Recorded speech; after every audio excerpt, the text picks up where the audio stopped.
Vicepresident i Stortinget Svein Harberg, ambassador Keith McBean, ordfører Sigurd Forsdal, direktør Karl Kalvod, chair Alma Karate, kjære alle sammen.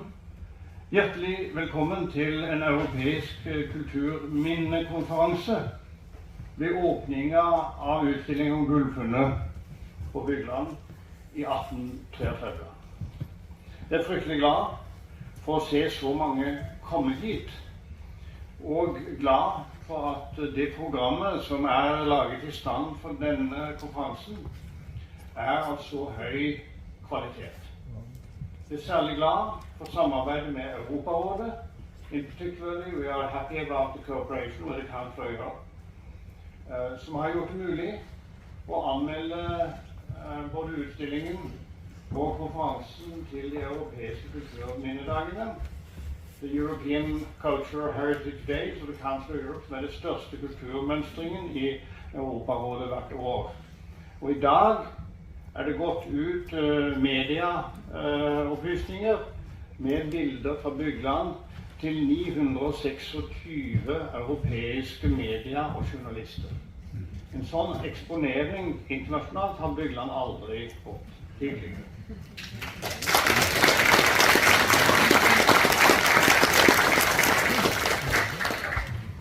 Jeg er da Torbjørn Frøysnes. De fleste drar vel kanskje kjensel på meg, og er bedt av kommunen om å være møteleder ved konferansen. Så jeg kommer til å snakke norsk, og så litt på engelsk når det passer. Og med et slikt program så vil det være feil å bruke for mye tid på introduksjonen. Men jeg er bedt om å komme med en saksopplysning, for det har vært en litt uro over flaggene i Bygland kulturscene i dag. At noen mener at det vi har foran oss mellom de to norske flaggene, det er Europaflagget. Og det er ganske riktig, men det er ikke EU-flagget. Det er nemlig slik at Europaflagget med de 12 stjernene, det ble laget i Europarådet i 1955, som Norge er fullt medlem av, og med de norske stortingsrepresentantene til stede som stemte for det designet der i 1955. Så det er vårt flagg, altså. Først 30 år senere ble det leiet ut til EU, slik at de også kan bruke det. Men dette er Norges flagg, det er Byglands flagg, og det er Europas flagg som står på Bygland kulturscene i dag.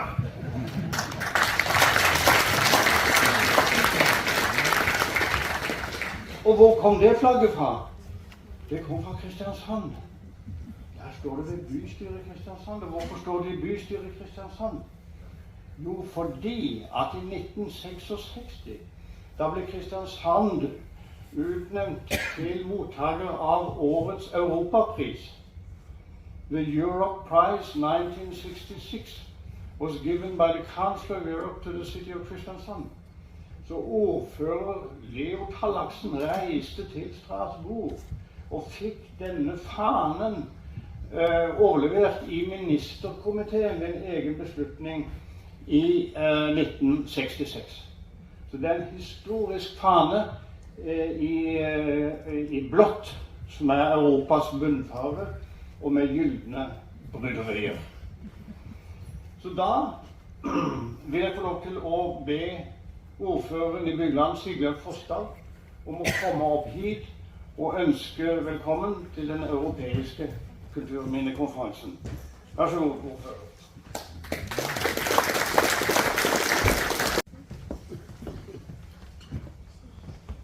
Ja, takk for det, Torbjørn.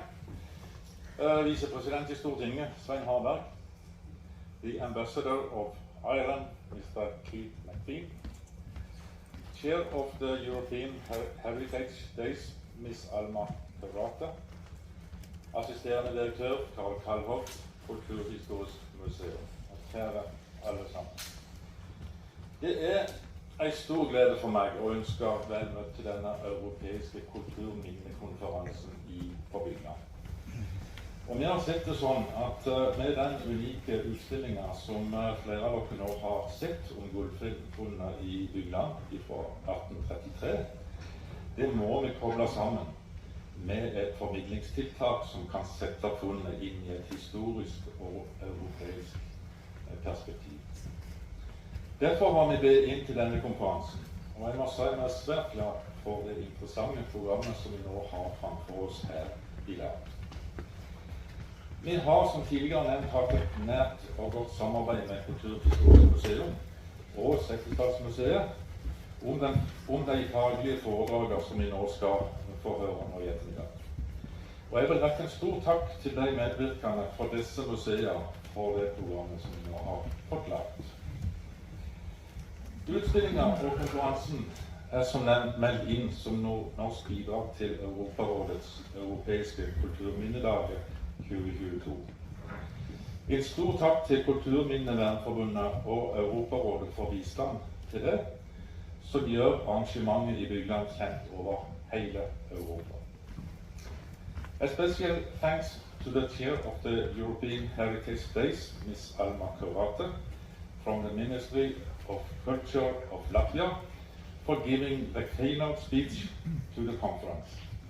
The work to protect and promote our cultural heritage is more important than ever in view of the uncertain times we are experiencing in Europe today. Many thanks also to the Ambassador of Ireland, His Excellency Kate McBean, for representing the Irish chairmanship of the Council of Europe here in Bygland today.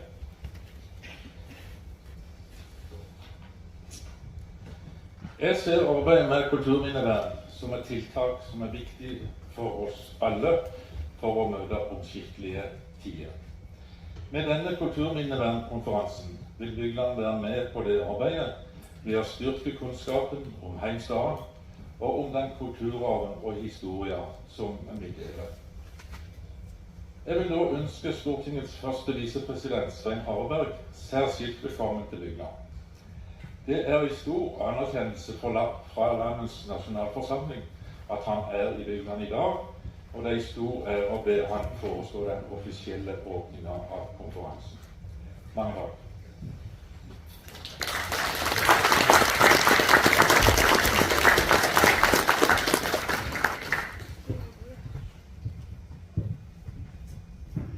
Ordfører, Your Excellency, kjære alle sammen. For en dag. Dette er stas. Og det er en stor ære og glede for meg å få være her og få åpne denne kulturkonferansen, kulturminnekonferansen, og delta på denne dagen. Det er jo fantastisk at vi får oppleve denne unike utstillingen av Gullfunnet i Bygland. Og det må være lov å si at det er vel bare rett og rimelig, men dog ikke en selvfølge at en slik utstilling får følge av en viktig og spennende konferanse om både norsk og europeisk kulturhistorie. Vi er heldige som får oppleve begge deler. Jeg vil gi en stor honnør til alle engasjerte bidragsytere og Bygland kommune i spissen, som har muliggjort hjemhentingen av gullet og den rammen dere har satt denne utstillingen i. Dette er en lokal historie og en lokal stolthet, men med dette initiativet og denne rammen dere har valgt, så synliggjør dere hvordan det lokale hører til i en større europeisk historie. Gullfunnet i Bygland er på sitt vis en ekte norsk Askeladden-historie. Om gjeterguttene som fant en lerretspose i sanda, en pose som viste seg å inneholde en gullskatt fra jernalderen. Så gikk de til øvrigheter i bygda. Prest og lensmann og Gullfunnet ble sendt videre til hovedstaden i den svært unge nasjonalstaten Norge. Og de nye nasjonale institusjonene Finansdepartementet og universitetet. Vi må huske at året 1833, da var det var bare 19 år etter grunnlovsåret 1814. Finansdepartementet hadde vi hatt i 19 år, universitetet i 20 år. Det var en ung stat. Og det var slik at jakten på den egentlige norske folkesjelen og kulturen var i gang. Alt som kunne bygge bro mellom samtiden og den frie fortiden før dansketiden, ja, det var gull verdt. Hadde gullet vært funnet et par tiår tidligere, hadde det sannsynligvis havnet i København. Funnet og gullets vei videre inn i nasjonale samlinger var det de arbeidet med å støtte opp om og definere den nye norske nasjonalstaten. Den lokale hendelsen og den lokale stoltheten gikk inn i den nasjonale.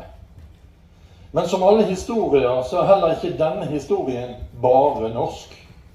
For gullet hadde sin egen tidligere vandringshistorie gjennom Europa. Betalingsringer forteller om handel og kontakt mellom mennesker og folkegrupper på kryss og tvers i en fortid lenge før nasjonalstatsgrenser og dansketid. Gullets vandring gjennom den europeiske historien til i europeisk sammenheng lille Bygland gjør Byglandsgullet til en del av en felles europeisk kulturhistorie. Slik alle små, konkrete gjenstander og hendelser også er en del av noe større. Det blir veldig spennende å høre mer om dette fra alle inviterte forskere her utover dagen i dag. Og personlig så er jeg litt lei meg for at jeg har et oppdrag til i dag, så jeg får ikke med meg alt. For det skulle jeg gjerne hatt. Det er noe spesielt ved å møtes på historiske steder, og ved å løfte fram konkrete gjenstander fra fortiden. Oppsøke og se dette med egne øyne. Fysiske steder og fysiske gjenstander som kan oppleves fortsatt i dag, gir oss som dagens mennesker en kontinuitet og sammenheng, en kobling til fortidens mennesker, liv og fellesskap. Fortiden blir mer enn bare ord og en formidlet beretning. Gjennom fysiske steder og fysiske levninger kan vi oppleve en konkret bro mellom oss og fortiden. Derfor er det så stort og viktig at vi nå er samlet her i Bygland, her hvor Gullfunnet fant sted, og her hvor Gullfunnet nå er tilbakeført, slik at vi alle kan se det. Jeg har lyst til å gi en stor hyllest til Setesdalsregionen for den gjennomgående og bevisste satsingen på kulturarven som Setesdal over tid har stått for. Det er et solid og viktig arbeid. Det å forvalte og videreføre kulturarv i ulike former innebærer å opprettholde en kobling mellom før og nå, der fortiden inspirerer og beriker nåtiden. Og med dette så er det en stor glede å få erklære den europeiske kulturminnekonferansen i Bygland for åpnet.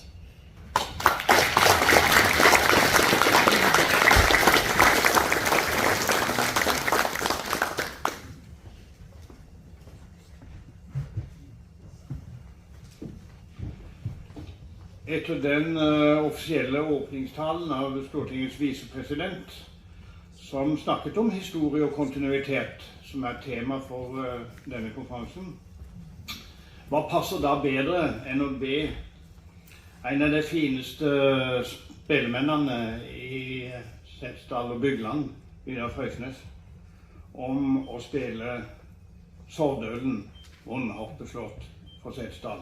Vær så god, Vidar. Ja, god dag.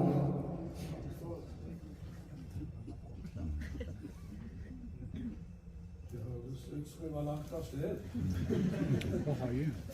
Men jeg kommer nok inn i huset etter hvert, tenker jeg. Det var veldig høyt.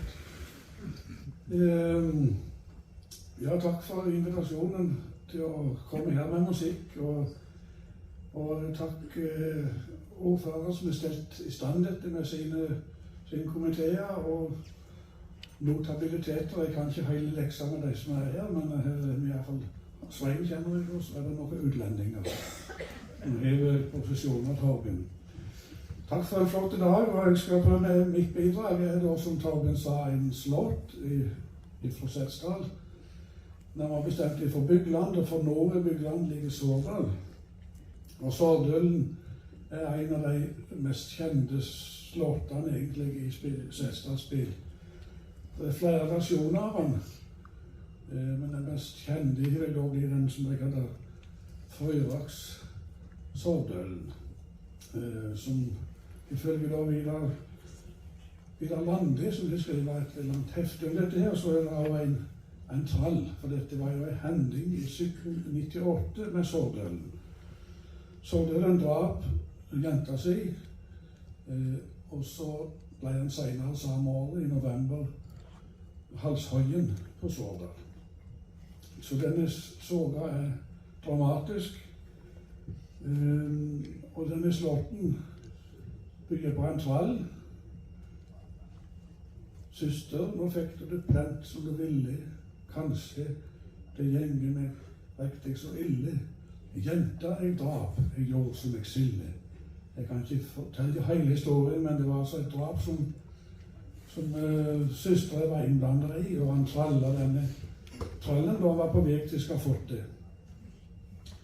Og så enda det naturlig nok denne slotten med at Sårdølen ble halshøyen.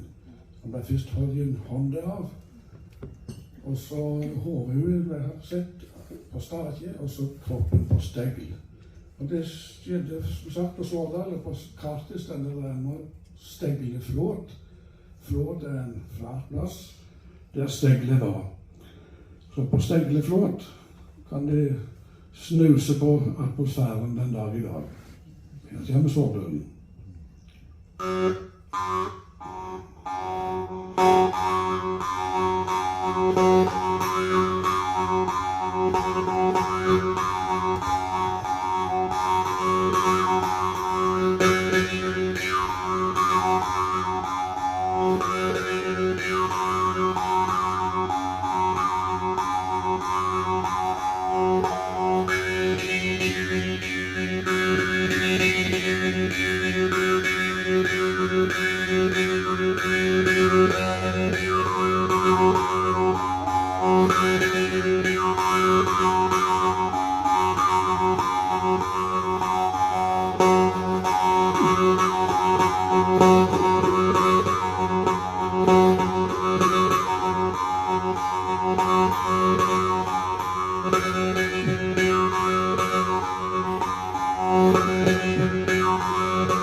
Da er vi tilbake i nåtiden. Det er jo på sett og vis en melankolsk tone og dramatisk avslutning på Sårdølen, som kanskje på et vis passer til Europa i dag, altså.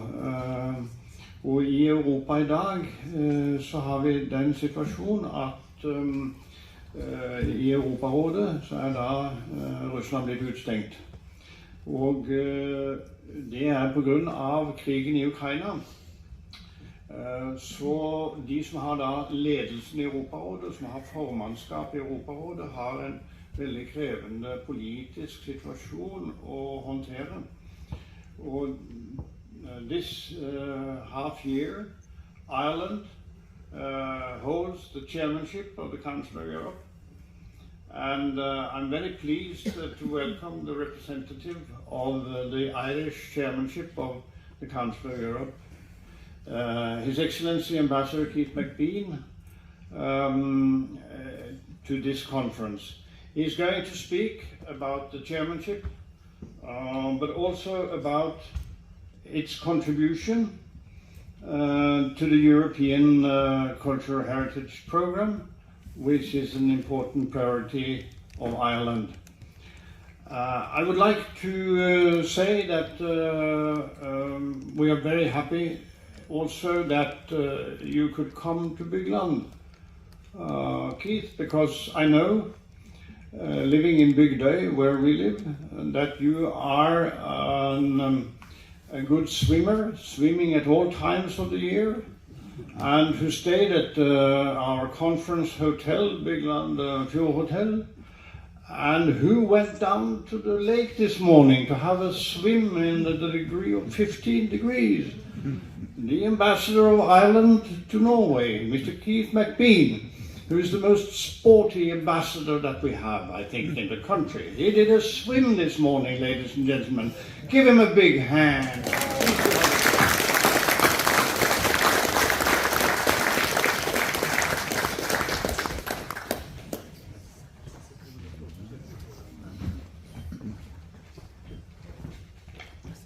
And I must say the water in Bygland Fjord this morning was absolutely magnificent. The clearest water I think I've ever swam in. But Vice President, Mayor, Chair of the European Heritage Days, Director of the Cultural Museum, other speakers and distinguished guests. Det en glädje att få besöka Sättesdal idag och i stor ära att representera Europarådet på denna flotta konferensen. I'd like to start by thanking the organisers and not least Ambassador Thorbjørn Frøysnes for inviting me here today. I have the honour and privilege to have served for a number of years as Ambassador in Strasbourg to the Council of Europe, and I now have the great honour and privilege to be the Irish Ambassador in Norway and have been here for 3 years. So the fact that we have the presidency at the moment of the Council of Europe in Strasbourg is a very happy coincidence between what was my previous life and what is now my current life in Norway. But I'd like to start by showing this short video which highlights the role that Ireland has taken as the current chair of the Council of Europe, as Ambassador Frøysnes explained, and as our role as chairmanship relates to European Heritage Days. And it also provides a focus on Ireland's National Heritage Week, which took place a little time ago in the middle of August. And events in Ireland were the first of the many events that are taking place right across Europe and indeed in Norway this week, and dovetails very significantly with this event here today in Setesdal. So I hope it'll offer as well a rich visual journey across some of Ireland's best known heritage sites. So with that, please, can we start the video?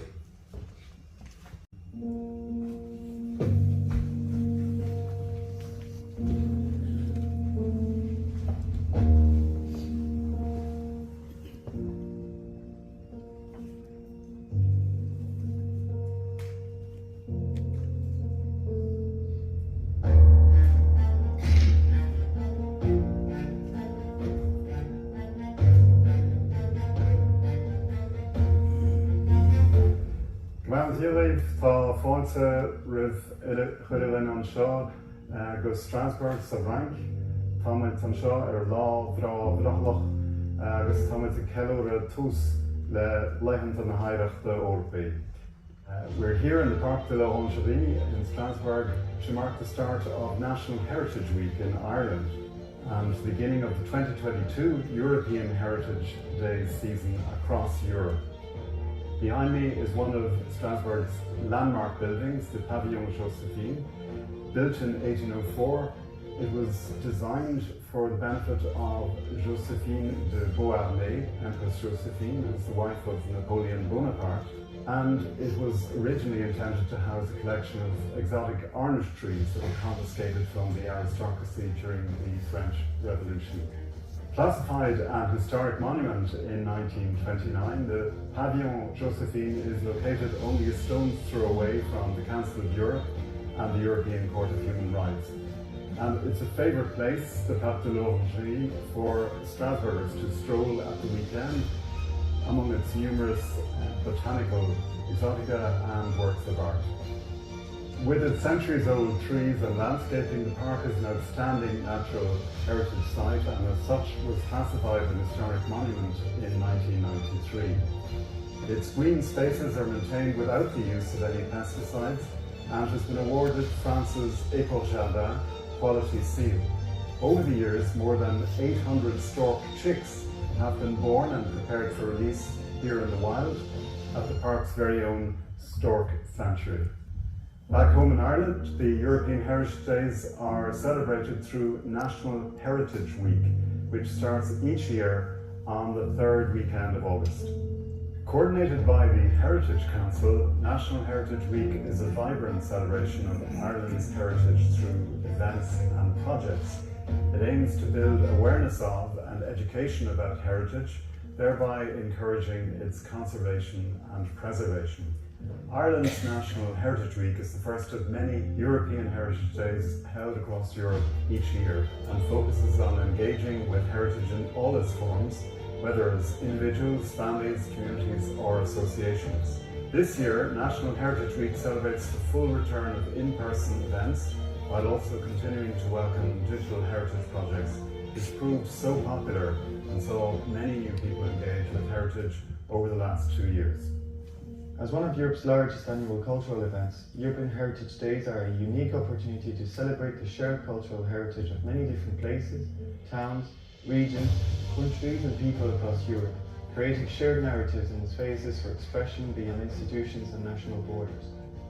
In 2022, European Heritage Days activities are being organised under the theme of sustainable heritage. In the context of environmental change, Europe's diverse cultural heritage and the UN's 2030 Sustainable Development Goals, European Heritage Days will be looking at both people and places, continuity and learnings from traditions, steps which organisers and visitors can take to be more environmentally friendly, as well as how built and natural heritage contribute to a more sustainable future. The theme of sustainable heritage asks us to think about how we can conserve our rich heritage, whether built, cultural or natural, in order to develop a more sustainable future. It asks people to examine how we can connect to the skills and traditions of the past and pass them on to the next generation. In Ireland, Wild Child Day, which takes place on Saturday 20th August, encourages children to get outdoors, to enjoy and explore the natural heritage and biodiversity in their locality. It helps children look at the world around them differently, open their eyes to the diverse beauty of the landscape in their area, to visit somewhere they haven't been before, or go somewhere they know well and look at it differently. Most of all, it encourages them to have fun, engaging with natural heritage and biodiversity. As Ireland currently holds the presidency of the Council of Europe, it's only fitting that our second priority, Hear Our Voices, highlights the major role played by young people in our democracies and promotes participatory democracy and youth engagement through a series of events in Strasbourg and Ireland. Ireland is a long-standing partner of European Heritage Days. It has always been at the forefront of developing innovative practice and presenting opportunities for event organisers and visitors to reflect on the protection of our heritage and preserve in nature as well as internationally. For those of you watching in Ireland, National Heritage Week is a unique opportunity to reconnect and engage with heritage in all its forms, whether on your own, with family or with friends. If you're elsewhere in Europe, European Heritage Days are happening throughout the continent from August until October. Be sure to check out EuropeanHeritageDays.com, and with that, Slán agus Banff Win an Seo is Strasbourg agus Gnáidiribh.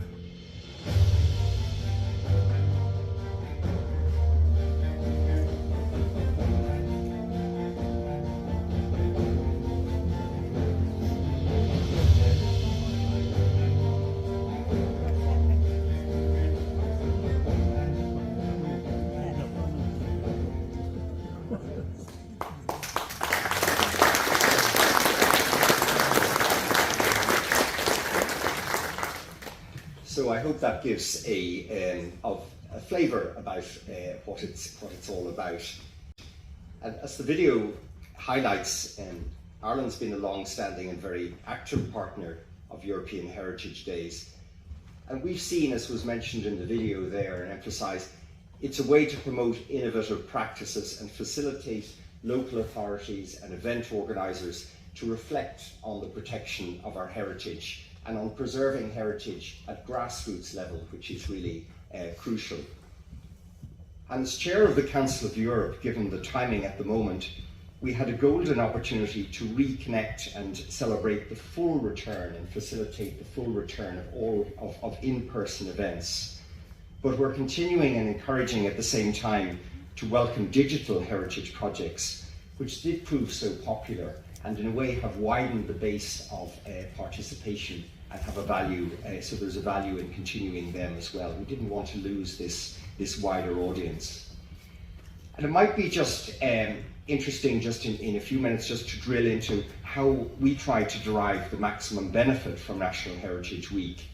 And there were two major themes: sustainable heritage and biodiversity. And on sustainable heritage, the organisers were asked to think about how we conserve our rich built cultural and natural heritage to develop a more sustainable future, and how we can connect these with the skills and traditions of the past and pass them on to other generations. And organisers were encouraged to consider researching a particular part of, for instance, Irish history that may shed light on Irish society today.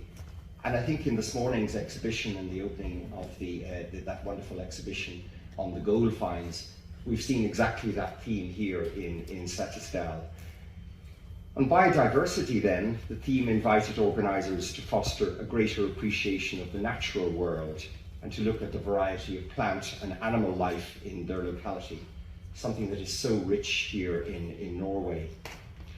In a world where climate change is affecting every part of our lives, biodiversity is really an increasingly important theme, and topics explored here include native species research, sustainable farming practice, and urban greening. And as was briefly touched on in the video there as well, there were two very popular days which happen annually, which attracted a lot of attention in Ireland this year. One was Wild Child Day. It took place on the 20th of August back in Ireland. That was encouraging children to connect with their heritage and with biodiversity. That's a theme that resonates so readily with Norway's Friluftsliv, and we wanted to get children outdoors to explore and enjoy the natural heritage and diversity in their locality.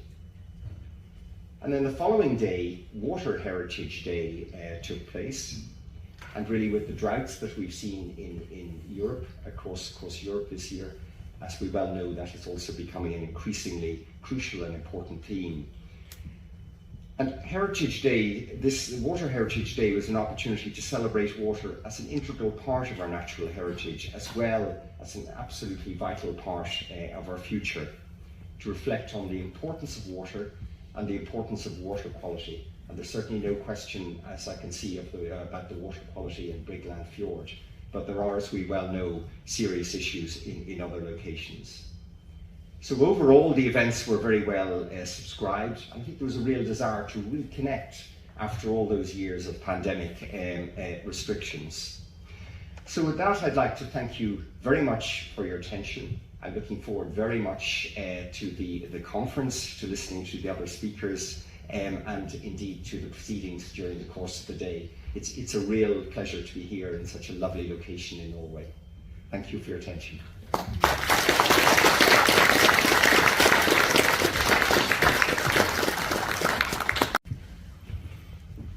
Thank you very much indeed, Keith, for your brilliant expose over the events in Ireland and in Europe. Som dere forstår, så dette altså da en kulturmønstring som går over hele Europa, i alle de 46 medlemslandene. Og Bygland nå blant disse. Og det viktig å ta med seg når man går videre i arbeidet med å styrke kulturminnevernet og betydningen av dette for Bygland og for Setesdalen. Og da det slik at de 46 medlemslandene har valgt en hovedkomité som styrer med organiseringen av denne brede mønstringen. In the Council of Europe, there is a main committee coordinating the events in all the member countries, also here in Norway, and we are extremely pleased that the Council of Europe is represented by the chair of this European Committee, Madame Alma Karate of the Cultural Ministry of Latvia. It's a great honor and pleasure to welcome you to the rostrum. You have the floor, Madam.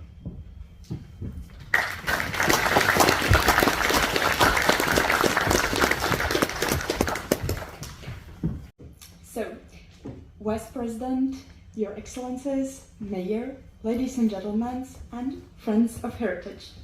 As I was introduced by Ambassador Mr. Frostness, I'm here today in my capacity as a chair of European Heritage Days, a national coordinator from Latvia elected to chair coordinator meetings and to spread the word about the program.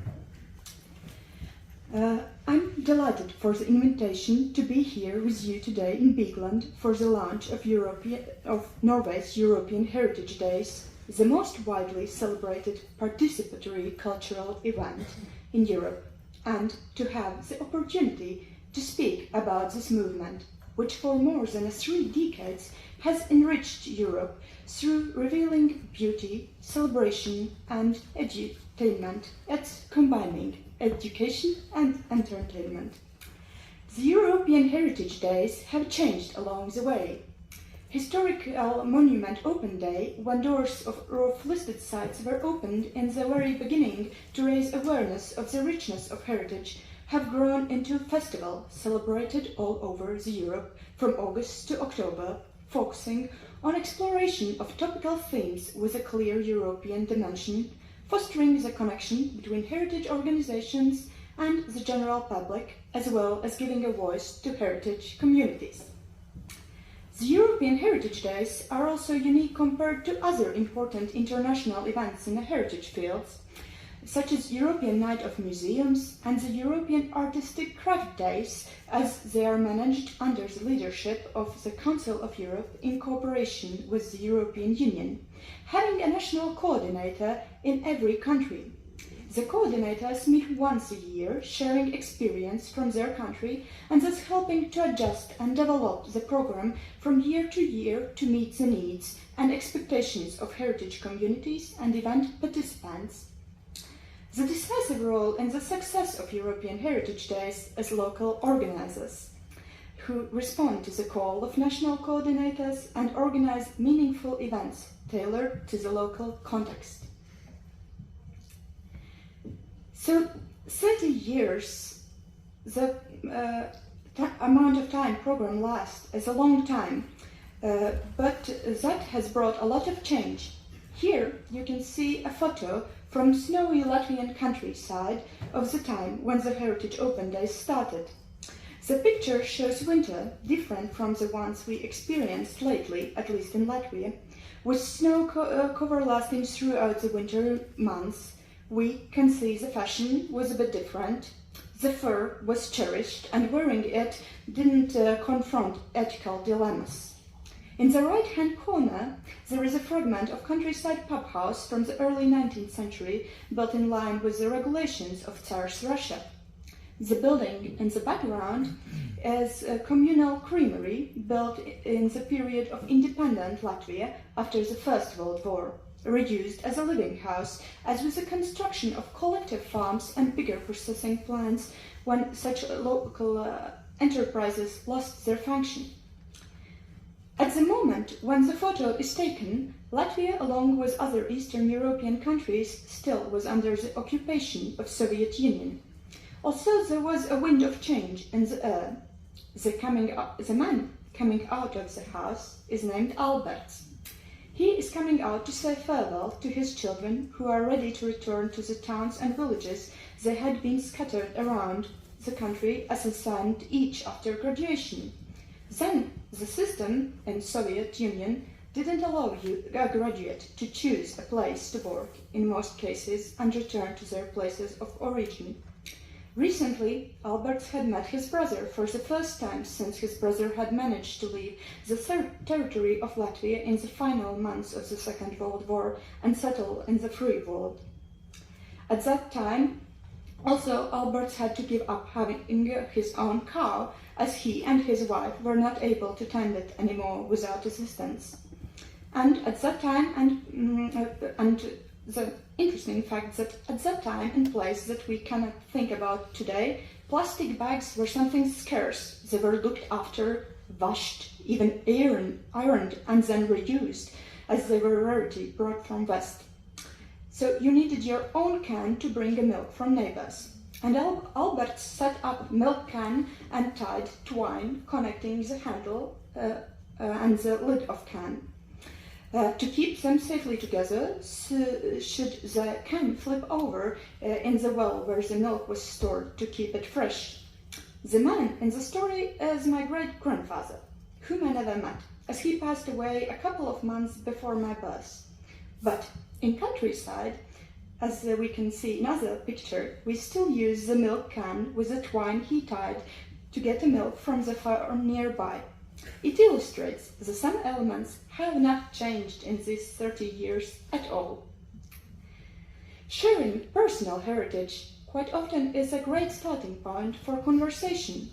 This tale around photograph being personal and local illustrates also one of the powers of heritage, that being both local and personal always contains universal and relatable aspects. We can say threads, for example, on everyday life practices, changing climate, and historical events that, if followed, can lead to mutual dialogue, reflection, and discovery. As mentioned earlier, this year's pan-continental theme of the European Heritage Days is sustainability, which has been a cross-cutting theme in policies, goals, and also a buzzword at the same time. Reflection on sustainable heritage and historical perspective can be useful and enlightening, because it does not hypothesize what our behavior could bring. It gives us insight on consequences. For example, when forests have been cut in excess, or when the food chains have been disrupted because of wars or diseases, what has happened? Heritage also contains know-how, how to survive with the scarce resources and still enjoy life. Realizing the limits of available resources is one of the most important steps in attaining long-term objectives. So we already heard how Ireland had framed sustainability in their events this year. In Latvia, our focus is on energy efficiency and measures to use less energy. So, since 2018, the European Year of Cultural Heritage, the action of European Heritage Days have been complemented by two other important initiatives. One is European Heritage Days Stories, which invites event organizers to tell the story of their local heritage, as well as to take part into competition for a small grant for the development of a community-focused project. So I hope that maybe this year we will have also a story from Bygland. And we have another action that is the Young European Heritage Makers. a storytelling initiative to encourage children and youth to discover heritage in their own surroundings and to reflect on it and its European dimension. The stories collected under these initiatives in the European Heritage Days portal allows us to explore events, ideas, viewpoints and organizers from other countries. In the following time, I will try to illustrate the values and contribution of European Heritage Days through the inspiring work available in the portal. As stated, one of the original goals of European Heritage Days was to raise awareness of European citizens about the richness and cultural diversity of Europe. One of the tools that help us to grasp the diversity has been common themes of the year that previously had brought to spotlight natural heritage, industrial heritage, heritage and communities, to name a few. The other tool is cross-border cooperation projects, where national coordinators with local event organizers can propose themes to explore in cooperation with other countries and also compete for a small grant. One such project has been Heritage Women's Legacy, led by Spain in partnership with France, Italy, Romania, Slovenia and England, aimed to achieve greater presence and visibility of women's contributions to common European cultural heritage. And in fact, sometimes it's not so hard to find topics in common. Before coming here, I thought that, of course, we have connections between Latvia and Norway. But then I was thinking, can I find some connection to Bygland? And then I found one article that was about also archaeological finds, but from later period, that compared tools of blacksmith and carpenter found in Bygland, in Gullfunnet and in Latvia. So, there is always stories to build upon. As my inspiration from such a project, I would like to share you one more event of this type that puts in spotlight certain type of heritage. It's drone spotting from Sheffield, England, European Heritage Story from 2020.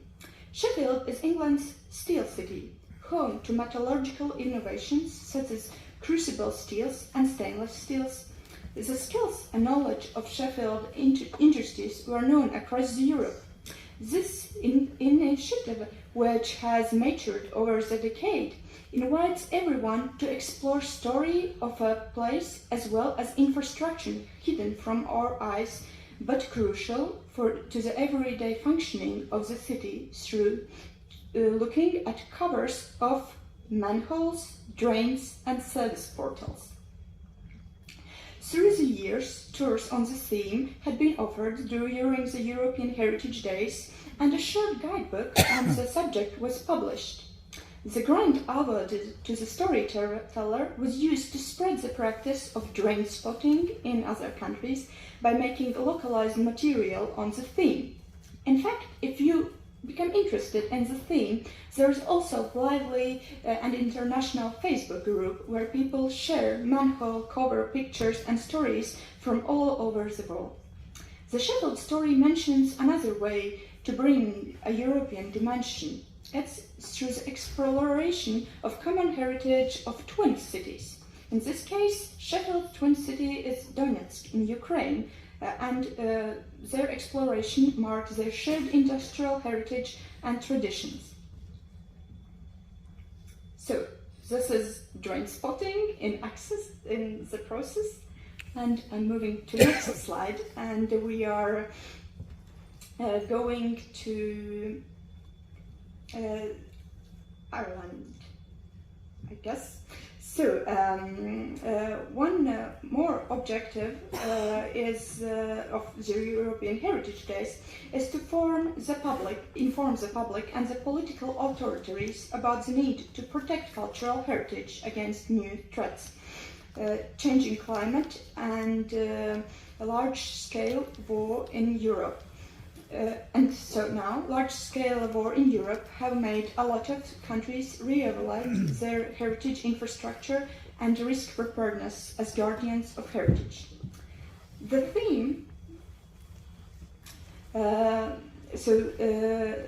theme of threats brings me back to the memorable young heritage maker's story from Montenegro, told by 14-year-old Eva Angelovska, and it's illustrated by the photo of the old railway station of Skopje, now a museum of the city of Skopje, that bears a witness to the earthquake that devastated the entire city in 1936. In the photo, we see the station clock stopped at 5:70 a.m. when the impact, lasting just 17 seconds, changed the face of the centuries-old city located at the crossroads of southern Europe. The impact of this earthquake killed more than 1,000 people, injured 4,000, and left 200,000 homeless. But the story is about solidarity and reveals to us that 90 countries offered their help to rebuild the shattered city in a global effort that bypassed political differences, giving the Skopje a nickname, City of International Solidarity. United Kingdom, Finland, Italy, Norway, Czechoslovakia and Poland sent prefabricated dwellings to house the displaced. France sent emergency workers to rescue trapped residents. The United States, Romania and Sweden provided hospitals and health centers. The Soviet Union dispatched an entire building component factory, and some of the best architects from Greece, Poland, Croatia and other European cities gathered to create a plan for the rebuilding of Skopje. Today, rebuilt city streets still bear the names and plaques commemorating the countries that came to help to bring back optimism and hope to the people of Skopje. Eva in the photo shows also her wristwatch to show the symbiosis between the past and present. This story of historic disaster, which shows immense resources and the long time needed to rebuild afterwards, is a great reminder to act sustainably as the climate emergency is looming. Because if do not, and too many will be affected by the disasters caused by changing climate, there will be not enough of others able to help. It also leads to another topic important to sustainability, the capacity of heritage organizations to respond. Unfortunately, the project-like nature of financing available to heritage sector has affected both the staff and their ability to perform core functions as guardians, and it can reduce sustainability of the sector. Another objective of European Heritage Days is to invite responses to social, political and economical challenges Europe faces. The story that, in my mind, greatly illustrates this theme comes from Idrija, a small mining town from Slovenia. They have a team of 5 young enthusiasts who had identified that the biggest challenge of UNESCO town of Idrija is brain drain, and to tackle it, they have developed several programs using the local heritage as a catalyst for change and development. There have been various activities to research and popularize heritage, as well as workshops and lectures and entrepreneurship and incentives on renovation, branding and development of traditional miners' houses. This initiative works to empower locals with the tools to be able to build their future in their native town. The initiative was carried out by the grant. The initiative that was carried out by the grant they received was a hackathon, Heritage Hack. The heritage community of Idrija as an example of local activism. As this year is its European Year of Youth, I have to mention another aspect of the European Heritage Days program, engaging the participation of the young people. This approach is well illustrated by one of the last year's European Heritage Makers stories from La Encina in Spain. The town recently declared our local relevance heritage. The local neighborhood association, together with our Patrimonio team, organized Day and Now What? To share worries and resolve doubts about what the new status means, as sometimes we have this feeling that heritage status is restriction, not seen as an opportunity. And so part of this program was a workshop for children to make models about their cultural landscape and articulate their opinions of places they cherish in the neighborhood. So, I hope this kaleidoscopic view of European Heritage Day stories was not too fragmented, but will inspire you to look up the European Heritage Days portal, explore this year's program, take part in the activities, and join the movement if you haven't done so already. Thank you.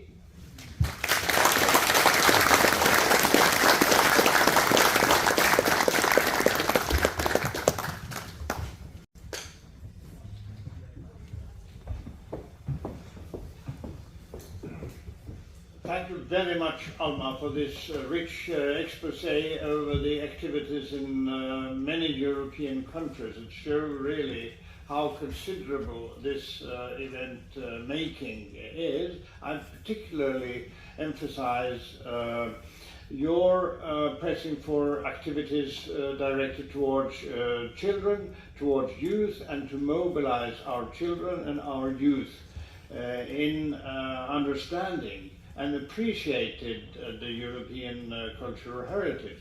Therefore, I'm particularly pleased that we later today at the conference will hear more about the contribution of the schools in Bygland to the European heritage.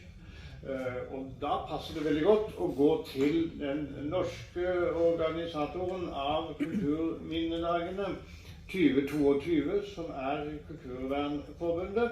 Jeg har gleden av å introdusere Lyder Manstrander fra Kulturvernforbundet. Vær så god.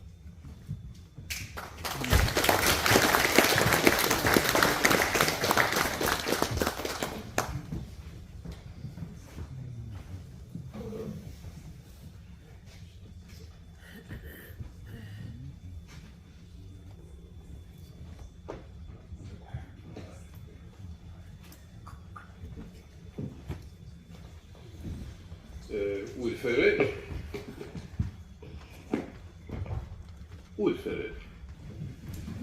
Your Excellencies, ladies and gentlemen, on behalf of Norwegian Federation of Culture Heritage Organization, which is the English word for Kulturvernforbundet, we are very thankful for being here today, and we are happy that we have been invited.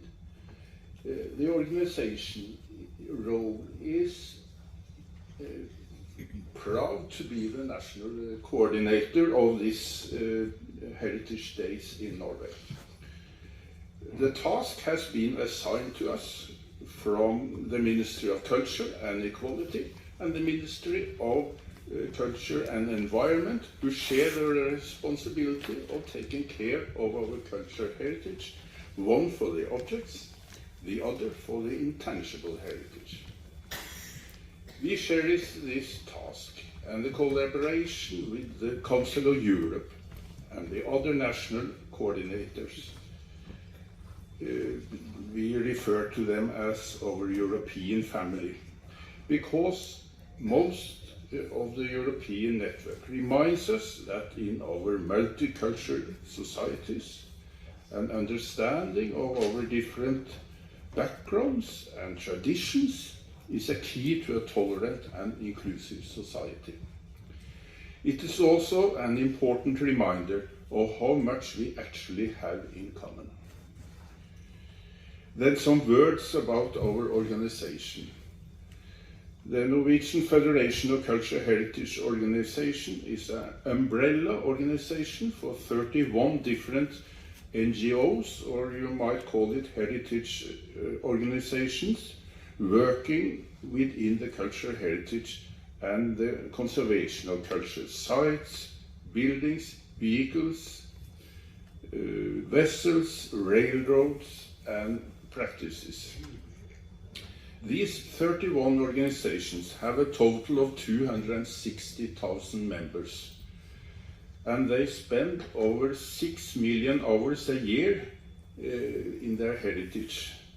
That is the same as an organization with 5,000 full-time employees. So it's quite colossal what this heritage and voluntary organizations do. The organization is working actively to enhance the cooperation between the member organizations and strengthen the impact of cultural heritage organization in the Norwegian society, and improve the conditions for the cultural heritage in Norway. Some of the cultural heritage organizations are quite small, and it's difficult to be heard in the public systems. So an important part of our work is to be a speaker on behalf of our membership organization. Today marks the opening of this wonderful European festival with events all over Europe, including here in Bygland. The events are predominantly local events like this here, organized by municipalities, by museums and various voluntary organizations. In Norway, we are very fortunate to have a strong voluntary sector, and this grassroots level of engagement is what the Faro Convention, a convention made by the Council of Europe, is about. This convention shifts the focus from objects of cultural heritage to what value they have to people and what they mean to us. That is why the grassroots level is so important. Og da må jeg si også litt på norsk. Norsk kulturvernorganisasjon er en paraplyorganisasjon.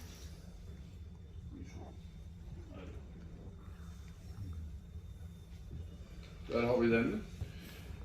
Hvis formål er å styrke kulturarvens rolle i norsk samfunnsliv. Og den opererer da i 3 hovedområder. Den vil skape møteplasser, det vil si konferanser, fellestiltak og samordning. Den vil ha myndighetskontakt og legge opp nettverk til de statlige myndigheter. Og det er viktig fordi mange av organisasjonene som er medlem er små, og som har vanskelig for å nå frem i det offentlige administrasjon, den være seg statlig eller lokal. Og dette skjer ved å gi innspill til de offentlige dokumenter, gi høringsuttalelser og være med i nettverkssamarbeid.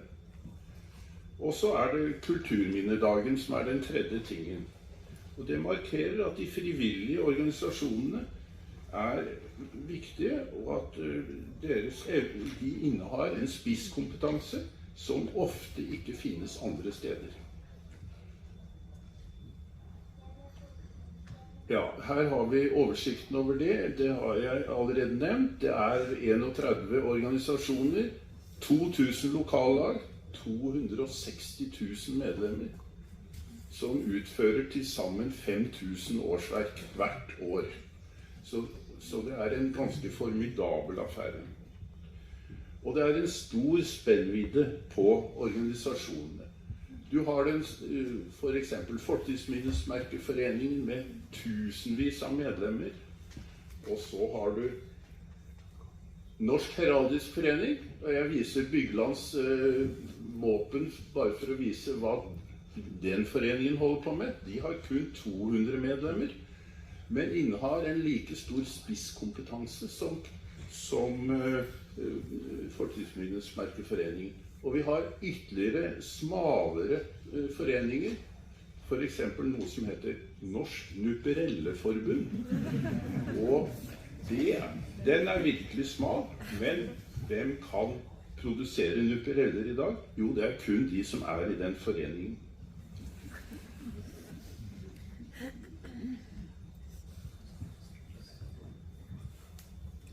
Her har vi bare satt frem noen eksempler på forskjellige emner. Fyr, samferdsel, gamle driftsmåter i jordbruk, musikk, og den gruppen nede med de lange stengene tipper jeg er fløtere. Men borterst til venstre nederst så er kanskje noe av det viktigste ved det frivillige kulturarbeidet. Det er dokumentasjon. Nedtegning i protokoller eller hva som helst for å gi den kunnskapen som de kan, og føre den videre til neste generasjoner, så at den ikke går tapt. For det er det store problemet med hva skal vi si, alle som jobber med spesielle ting, er at når de gir seg, så er det lett for at den kunnskapen forsvinner. Men vi må også være klar over at vi ikke er alene. Fordi at den norske kulturarv, eller den lokale, som for eksempel her i Bygland, det er ikke en boble for seg selv i verden. Vi er en del av en europeisk kulturkrets, og derfor samarbeider vi med Kulturrådet på dette området, og det er meget viktig. Men selvfølgelig som basis ligger det lokale kulturvern. Slik det fremkommer i konvensjoner og kulturarv. Faro-konvensjonen nevnte jeg, altså hvor folk lokalt må definere deres egen kulturarv. Jeg må rose arrangørene for et flott program. Tidligere i dag åpnet vi jo gullutstillingen i den gamle banken. Det er et utrolig flott funn. Det er funnet her, men har forbindelser utover Bygland til Europa. Og jeg gleder meg til programmet videre utover dagen. Og på vegne av Norsk Kulturvernforbund vil jeg ønske til lykke med dagen og feiringen. Og jeg vil takke på vegne av forbundet alle som har vært involvert i å arrangere denne begivenheten her. Så det er vi meget takknemlige for. Tusen takk.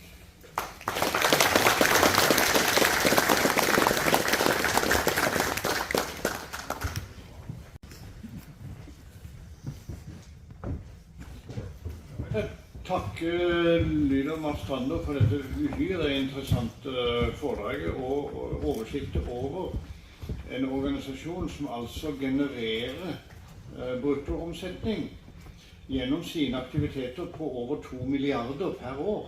Det forteller litt om hvilken økonomisk kraft det egentlig ligger i kulturminnevernearbeidet. Så det er altså ikke bare viktig å holde på med dette for å ta vare på kulturen og fornminnene.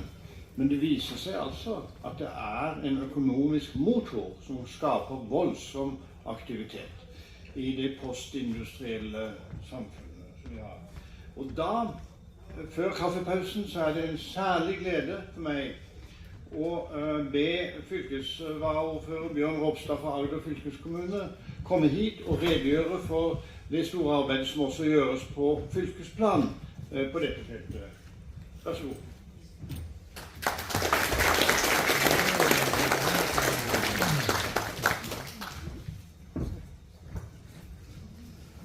Takk for det.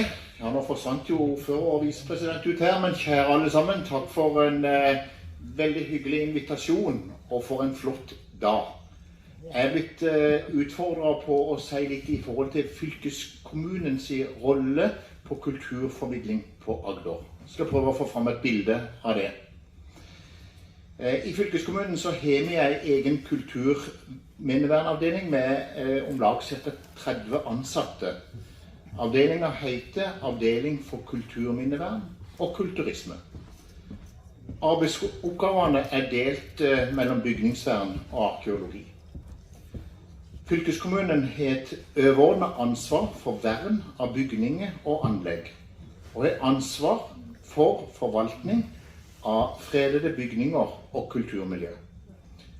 Bygningsvernet har kontorplass i Kristiansand, men det har også en avdeling for bygningssent i Flekkefjord, og på Rysta, og også her oppe i Valle, på Rysta i Valle kommune, og det er også ansatt i Risør kommune. Og på samme måte så har arkeologene ansvar for kulturminner som er eldre enn 1537.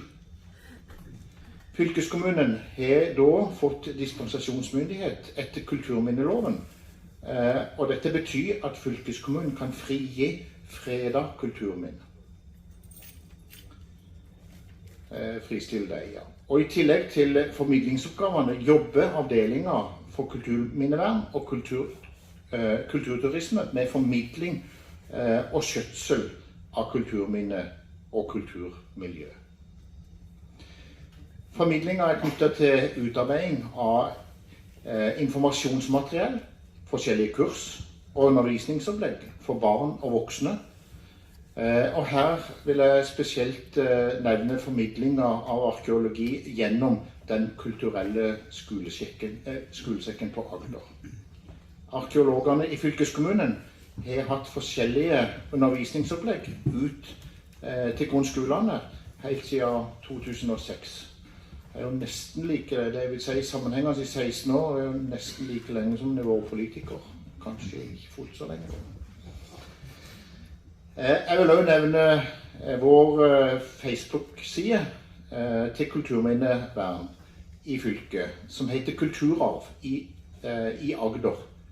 Og der er det faktisk nå 5000 følgere. Og for meg som da begynner å bli en gammel mann og begynner å bli oppe i årene, så er det imponerende å ha klart å få det til. Å få nesten like mange følgere som en middels lokalavis, og det er imponerende. Og jeg vil også anbefale å inn og se på det. Skjøtsel er knyttet til å ta vare på eksisterende kulturmiljø. Det kan være avtale om beite på viktige lokaliteter, som for eksempel Ødegården Sositeli i Åseral, eller historielag som driver skjøtsel på historiske gravplasser.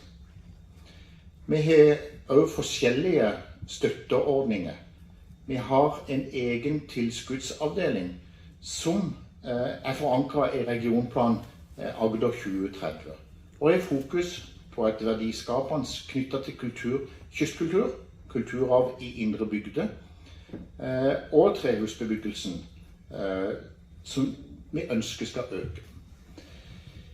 Agder fylkeskommune mener at kulturminne og kulturmiljø skal tas i bruk og benyttes på en måte som gjør at det gagner samfunnsutviklingen som helhet. Her er kulturisme et sentralt begrep. Og hvordan kan dette gjøres på en måte som bidrar til en helhetlig, positiv samfunnsutvikling? Kulturminne og kulturmiljø skal benyttes som ressurs i en helhetlig samfunnsutvikling. Her er også reiseliv. Det reiselivet som utvikles, kulturisme, skal ikke bare måles i økonomisk overskudd eller underskudd for de involverte aktørene. Det skal også være bærekraftig for selve kulturminnet sin del. Og det skal også gi en sosial verdiskapning. Det vil for eksempel gi økt bolyst for det som faktisk bor der. Kulturmiljøet befinner seg der kulturismen finner sted. Så må en heller ikke glemme den miljømessige verdiskapningen som dette er. Så oppsummering rundt det kan en si at verdiskapning knyttet til kulturarv vil bidra positivt til det som vi ønsker med regionplan Agder, og som er definert der. Jeg vil også si litt om Agder, altså fylkeskommunens regionplan fram mot 2030.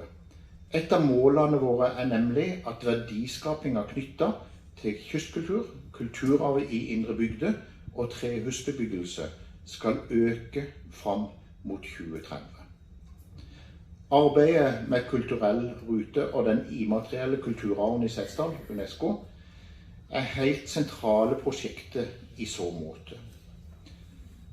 Så utløser vi på Agder både kulturelle, sosiale, miljømessige og økonomiske verdiskapninger. Over flere år det jobbet godt med uthavnene våre, for på mange måter å bedre grunnen for det som skal komme. Vi har lagt vekt på å ta i bruk kulturminner og kulturmiljø som en kilde til kunnskap, gode opplevelser og næringsaktivitet. Nå arbeidet med å etablere en prosjektstøtteordning for kulturisme for fullt i gang. Midlene som skal tildeles prosjektet som utløser brei verdiskapning og utvikle og bidra til tilbud og aktivitet som konkrete reiselivsprodukter i regionen.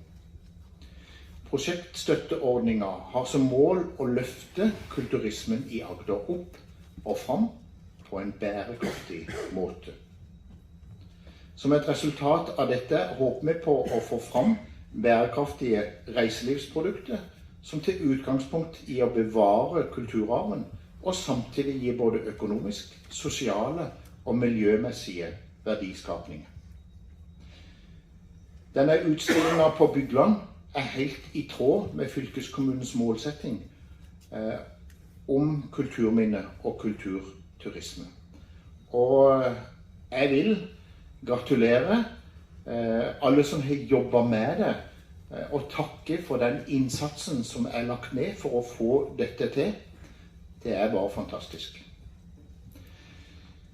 Så ser jeg det at jeg var siste taler, som også Frøsnes sa, før en kaffepause. Og da går vi litt tilbake i arkivene og har en liten historie som taler litt om det med kaffe.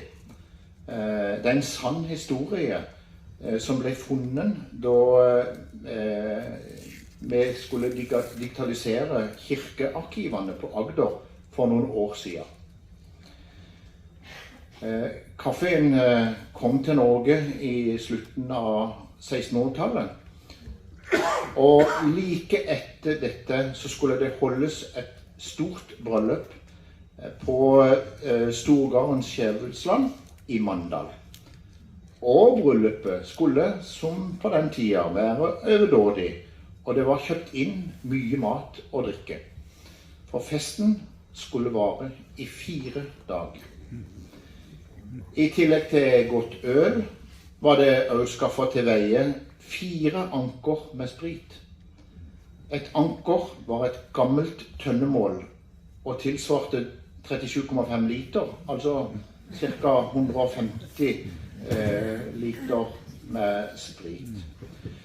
Så kom jo dette nye produktet som de hadde hørt om, dette med kaffe. Og det ble kjøpt inn 2 kilo med kaffe, som skulle serveres til gjestene. Og de var jo selvfølgelig nysgjerrig på dette nye som var kommet, og flere av gjestene hadde jo aldri smakt kaffe. Men de grein litt på nesa når de smakte på denne kaffen. Det var tydeligvis ikke noe veldig suksess. Og etter bryllupsfesten så skriver presten, dette taler jo godt for en KrF-er, da skrev presten at det hadde vært en fest med ekstra mye bråk og slåssing. Og han lurte på hvorfor det var blitt sånn. Så han skriver, og det ligger i kirkearkivet, han lurte på om det kunne være dette nye som var skylden til at det var blitt så mye bråk på festen. Så han ga skylda på kaffe. Men jeg kan berolige forsamlingen med kaffen i Bygland. Den god, og den kan trygt drikkes. Takk for oppmerksomheten.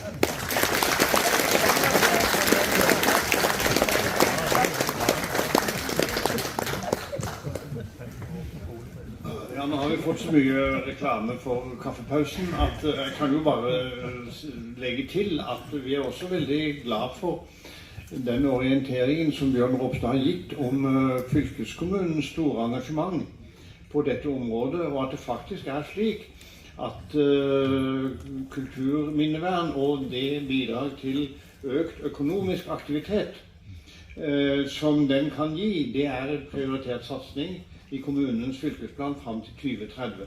Det tror jeg en veldig viktig politisk signal som understreker både den politiske og økonomiske betydningen av dette feltet. Men nå det altså kaffepause.